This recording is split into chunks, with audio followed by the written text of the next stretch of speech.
السلام عليكم.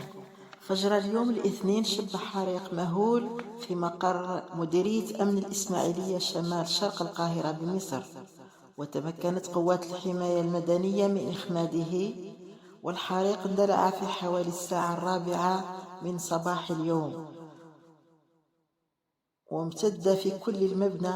ارتفع عدد المصابين إلى 21 مصاب حتى الآن، وتم رفع الطوارئ في المستشفيات الإسماعيلية ووصول سيارات الإطفاء من المدن المجاورة للمشاركة في إطفاء الحريق.